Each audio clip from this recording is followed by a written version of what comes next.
بسم اللہ الرحمن الرحیم۔ بنی اسرائیل میں ایک نوجوان تھا جو بڑا حسین و جمیل تھا، بہت خوبصورت تھا، اور وہ ٹوکریاں بنا کر بیچا کرتا تھا۔ ایک دن وہ ٹوکریوں کو لے کر شاہی محل کے پاس سے گزرا تو بادشاہ کے ملکہ کی بیوی کی، بادشاہ کی بیوی کو ملکہ کہتے ہیں، بادشاہ کی بیوی کی نظر اس کے اوپر پڑ گئی اور وہ اس کے حسن میں اس قدر فریفتہ ہو گئی کہ اس نے اس نوجوان کو لالچ دے کر اپنے محل میں بلایا اور کہا، اپنا ارادہ ظاہر کیا کہ میرا یہ ارادہ ہے تمہارے ساتھ کہ میں تمہارے ساتھ منہ کالا کروں، لہٰذا تم اس کے لیے تیار ہو جاؤ۔ یہ نوجوان بہت ہی خوف خدا رکھنے والا نوجوان تھا۔ یہ کسی بھی حالت میں تیار نہ ہوا، حالانکہ ملکہ نے بہت سارا مال دولت دینے کا وعدہ کیا کہ تم مزدوری کرتے ہو، دن بھر گھومتے رہتے ہو، پھرتے رہتے ہو، کتنی مزدوری کماتے ہو، میں تمہیں اتنا دے دوں گی کہ تمہاری زندگی خوشحال ہو جائے گی۔ لیکن اس نے اس نوجوان کے اوپر چونکہ اللہ کا خوف غالب تھا، نیک تھا، پرہیزگار تھا، متقی تھا، اس نے منع کر دیا کہ نہیں، میں ایسا نہیں کر سکتا۔ آخر کار اس نے کہا کہ اگر تم ایسا نہیں کر سکتے ہو میرے ساتھ تو میں یہاں سے تمہیں ایسے جانے نہیں دوں گی، میں تمہیں ایسے بدنام کر دوں گی کہ تم پھر یہاں سے زندہ بچ کر نہیں جا سکتے۔ تو اس نے جب سارے راستے اس نوجوان نے بند دیکھے تو اس نے کہا کہ اچھا، مجھے چھت کے اوپر استنجا خانے کے اوپر جانے دو، مجھے استنجے کی حاجت ہے، پیشاب یا پاخانے کی اس نے بتایا کہ اس کی حاجت ہے، اور وہاں پر گیا وہ اس بہانے سے۔ پھر اللہ کے اس نیک بندے نے، جس کے دل میں خوف خدا تھا، اتنا مال و دولت کی لالچ دینے کے باوجود اس نے اللہ کے خوف کو اپنے دل میں بسائے رکھا تھا، ملکہ کے بہکاوے میں نہیں آئی، اس کے فریب میں نہیں آیا، وہ نوجوان نہیں آیا، اور اس نے اس چھت کے اوپر جا کر وہاں سے چھلانگ لگا دی، اپنی جان کی پرواہ نہیں کی اس نے۔ پھر اللہ کا کرنا ایسا ہوا کہ بحکم خداوندی اللہ کے حکم سے حضرت جبرائیل علیہ السلام نے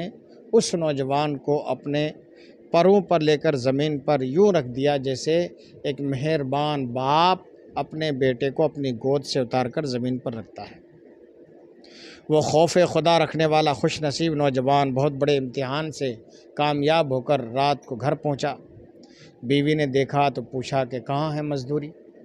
تو اس نوجوان نے کہا کہ آج کوئی مزدوری نہیں ہوئی ہے، اور انشاءاللہ کل اللہ تعالیٰ اس کا صلہ اور بدلہ ہمیں عطا فرمائے گا۔ بیوی نے کہا کہ پھر آج ہم کیا کھائیں گے؟ تو کہا کہ ایسا کرو کہ خالی چولہا جلا دو اور اس کے اوپر اس ہنڈیا رکھ دو اور اس میں پانی صرف رکھ دو تاکہ پڑوس والوں کو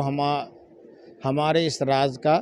پتہ نہ چلے کہ یہ لوگ بھوکے ہیں اور ان کے ہاں پکانے کے لیے کوئی چیز نہیں ہے۔ تو اس کے اوپر پردہ ڈالنے کے لیے چولہے کے اوپر ہانڈی چڑھا دو، اور تاکہ پڑوس والوں کو معلوم ہو جائے کہ نہیں، ان کے ہاں کچھ پک رہا ہے۔ بہرحال بیوی نے ایسا کیا کہ چولہا جلایا اور چولہے کے اوپر توا رکھ دیا، اور وہ چلی آئی جیسے روٹیاں پکانے کے لیے کرتے ہیں۔ تو تھوڑی دیر کے بعد ایک پڑوسن جو آگ لینے کے لیے آئی تھی، اور اس نے کہا کہ اے فلاں، تو کہاں ہے؟ تیری روٹیاں تو تیار ہو کر یہاں جلنے والی ہیں۔ اب اس عورت نے جب دیکھا تو اس کی آنکھیں پھٹی کی پھٹی رہ گئی۔ اللہ کا کتنا بڑا ان کے اوپر کرم ہوا، کتنا بڑا فضل ہوا کہ انہوں نے تو اپنی لاج بچانے کے لیے، اپنا بھرم بچانے کے لیے، پڑوس کی نگاہوں سے اپنے آپ کو بچانے کے لیے، اپنی غربت کو چھپانے کے لیے ایسا کیا تھا، لیکن اللہ تعالیٰ نے اپنے فضل و کرم سے سچ مچ کر دکھایا کہ ان کے چولہے میں روٹیاں خود بخود تیار ہونے لگیں۔ اللہ تعالیٰ جو چاہے کر سکتا ہے۔ بہرحال اس نے اپنے شوہر کو بلایا اور کہا کہ دیکھیے اللہ تبارک و تعالیٰ کا ایسا کیا نظارہ یہاں پر میں دیکھ رہی ہوں، اللہ کے فضل و کرم کا، کہ روٹیاں خود بخود تیار ہو کر یہاں پر موجود ہیں۔ تو اس نوجوان نے دیکھا تو اللہ کا شکر ادا کیا، اور اللہ تعالیٰ نے اس پر فضل کیا اور بیوی نے بھی شکر ادا کیا کہ آج اللہ تبارک و تعالیٰ نے آپ کے ذریعے سے ہمیں ایک کرامت دیکھنے کا موقع عطا فرمایا ہے۔ جب دن کا حصہ گزر گیا، رات کی تنہائی آئی، تو بیوی نے کہا کہ اللہ پاک کی بارگاہ میں دعا کریں، آج میں نے اپنی آنکھوں سے آپ کی نیکیوں کا صلہ دیکھا ہے، آپ تو با کرامت بزرگ ہیں، کرامت والے ہیں، تو اللہ کی بارگاہ میں دعا کریں کہ اللہ تعالیٰ بقیہ زندگی، ہماری جو باقی زندگی ہے وہ بھی خوشحالی سے گزار دے۔ شوہر نے کہا کہ بھائی ابھی اتنی جلدی مت کرو، اور انشاءاللہ اللہ تبارک و تعالیٰ کا کرم ہوا تو ہماری آگے کی زندگی بھی خوش و خرم گزرے گی، اچھی گزرے گی۔ لیکن بیوی نے جلدی کی، تو شوہر نے رات کی نماز میں اٹھ کر رب کی بارگاہ میں لو لگایا اور رب کی بارگاہ میں دعا کی، تو اللہ تبارک و تعالیٰ کی بارگاہ میں وہ دعا قبول ہو گئی، اور یہ ہوا کہ چھت شق ہو گئی، پھٹ گئی، اور ہیرے جواہرات سے بھری ہوئی ایک تشت اتر پڑی۔ اس اللہ کے نیک بندے کی دعاؤں میں اللہ نے ایسی تاثیر رکھی، اور اس بندے کی دعا کو اللہ تبارک و تعالیٰ نے ایسی قبولیت عطا فرمائی کہ چھت شق ہوئی۔ وہ کہتا ہے نا اللہ تعالیٰ جس کو دے تو چھپر پھاڑ کے دیتا ہے، تو اللہ تعالیٰ نے ایسا کرم فرمایا کہ چھت شق ہو گئی، اور ہیرے جواہرات سے بھری ہوئی ایک تشت اتر پڑی، اور سچے موتیوں کی چمک دمک سے پورا گھر روشن اور منور ہو گیا۔ شوہر نے اپنے پاس میں سوئی ہوئی بیوی کو جگایا اور کہا کہ لو، جو تم نے دعا کے لیے کہا تھا، اب لو، وہ دعا خدا کی بارگاہ میں قبول ہو گئی، اللہ تعالیٰ نے قبول فرما لیا، یہ لو ہیرے جواہرات اور موتی لو، اور باقی زندگی جو ہے، جو تمہارا ارادہ ہے کہ خوشی میں گزرے اور اچھی خوشحالی میں گزرے، ان ہیرے جواہرات کو لو اور آگے کے لیے خوشی اور عیش و آرام میں زندگی گزارنے کے لیے بندوبست کرو۔ تو اس بیوی نے اٹھ کر ہاتھ جوڑ لیا اور کہا کہ مجھے آپ معاف فرما دیں، اب ہمیں ان ہیرے جواہرات کی ضرورت نہیں ہے۔ کہا کیوں؟ کہا وجہ یہ ہے کہ میں نے ابھی ایک خواب دیکھا ہے، میں نے خواب میں دیکھا کہ ایک بہت بڑا عالیشان محل ہے، اور اس محل کے اندر سرخ یاقوت اور سبز زبرجد سے جڑی ہوئی سونے کی کرسیاں بچھی ہوئی ہیں، مگر ان کرسیوں میں سوراخ ہیں۔ میں نے پوچھا کہ یہ کس کے لیے ہیں، کرسیاں کس کے لیے ہیں؟ مجھے بتایا گیا کہ یہ تیرے شوہر کے لیے ہیں۔ میں نے پوچھا یہ سوراخ کیسے ہیں؟ آواز آئی یہ تیری جلد بازی کی وجہ سے ہے، تو نے جلدی کی تھی نا، اس کی وجہ سے ہے۔ اللہ تعالیٰ تیرے شوہر کو اور تجھے بھی اپنے فضل و کرم سے نوازتا، بقیہ زندگی خوشحالی سے عیش و آرام سے گزرتی، اور اللہ تعالیٰ تیرے شوہر کی نیکیوں کے سبب اللہ تعالیٰ تم دونوں کو دنیا میں بھی اور آخرت میں اس کا صلہ عطا فرماتا، صلے سے نوازتا، لیکن تو نے جلد بازی کی، یہ اس کا انعام ہے، اس کا بدلہ، اس کا صلہ ہے۔ خواب بتانے کے بعد بیوی نے کہا کہ میرے سرتاج مجھے معاف کر دیجئے، میری جلد بازی کی وجہ سے مجھے اس خواب سے نصیحت مل گئی ہے، اب مجھے دنیا کی دولت اور آسائش اور نہیں چاہیے، بلکہ مجھے آخرت کی نعمتیں اور وہاں کا آرام اور وہاں کی آسائش درکار ہیں۔ مہربانی فرما کر دعا کریں یہ ہیرے جواہرات واپس چلے جائیں۔ چنانچہ اللہ کے اس ولی نے خدا کی بارگاہ میں دعا کی تو وہ سارے ہیرے جواہرات دوبارہ واپس چلے گئے۔